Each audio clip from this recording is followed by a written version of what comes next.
Hi, this is a graph showing the connections between social media use and depression. As you can see, the more uses with social media, the increase of high depressive symptoms also increase.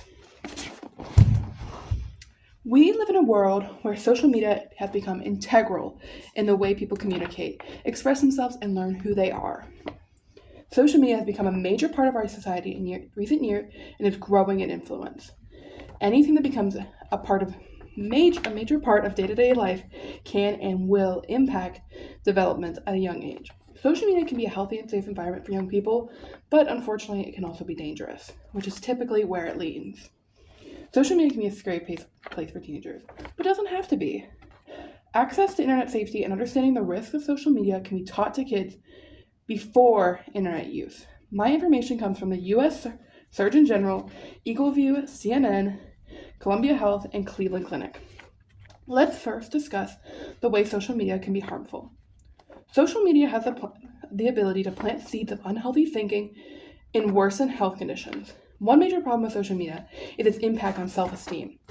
Many teens will see unrealistic body standards and compare themselves to those they see on social media. AI and video and photo editing are contributors to this problem. They set unrealistic and impossible standards for young people. Unrealistic body standards and cyberbullying on the internet can lead to the development of eating disorders. Eating disorders are mental disorders where people harm themselves with the intent to lose weight or change their appearance.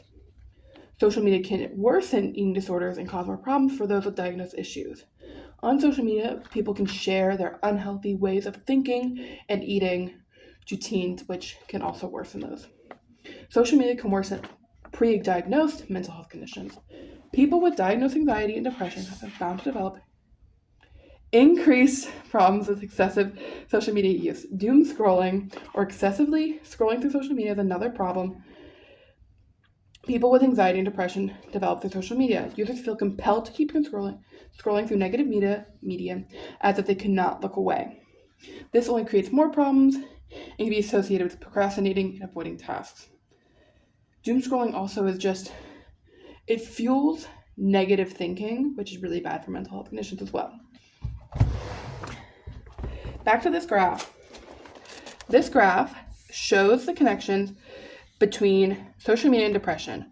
The more use, the more severe symptoms become. As you can see here, there is a 36% of low depressive symptoms with 0 to 8 uses, and when you get to 58, low depressive symptoms have become 16%, and then the high depressive symptoms have become up to 29%.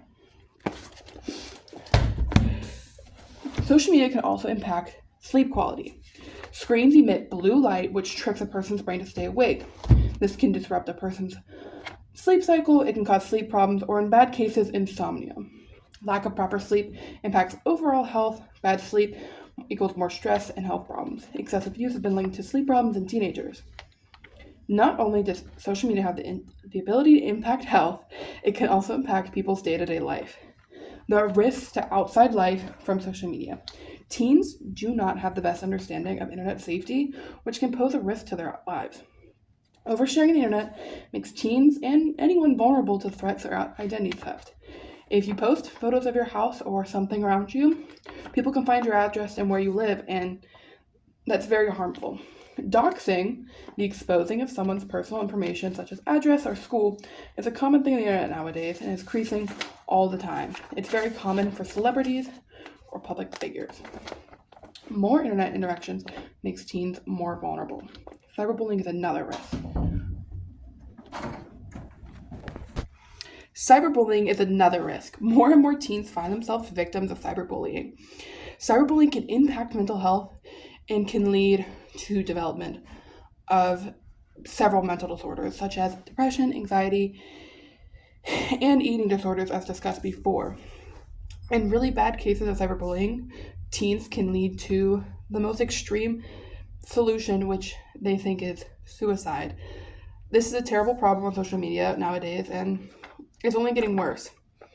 According to the U.S. Surgeon General, over 60% of teens are exposed to hate-filled content on social media.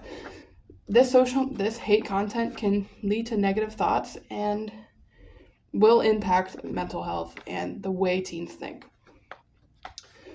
Though there are several negatives to social media, let's discuss some of the positives too. There are some benefits, but not many. While social media has many cons, many people argue that there are benefits too, such as there are positive content, connections between people, and communities. People use social media oftentimes to stay in touch with family members, with schoolmates, all sorts of stuff. You can stay in touch and know what people are up to nowadays. Friendships can also be formed on the internet and held over large distances. You can have a friend from all across the world and stay in touch with them because of social media. And it allows for family to stay in touch with you. Many teens and young people also can find like-minded people on social media and find community and friendship. There's so many communities. There's something for everyone on social media, which is quite fun and nice, which is a nice benefit. But there are risks in the communities for teens. Many teens report having uncomfortable interactions on social media with older people. In these communities, this leads to mental problems as well, and in some cases, crimes. At the end of the day, there are more risks than there are benefits of social media, which means teens need to know how to glide through social media safely. Internet safety should be taught to all young people so they understand how to be safe on the internet. And they have an understanding of what is real and what is fake on social media and how to identify dangerous interactions on social media so they can avoid them or alert someone of them. Now, let's summarize. Social media puts teens at risk for mental health issues or worsening mental health issues such as eating disorders, depression, anxiety, and more.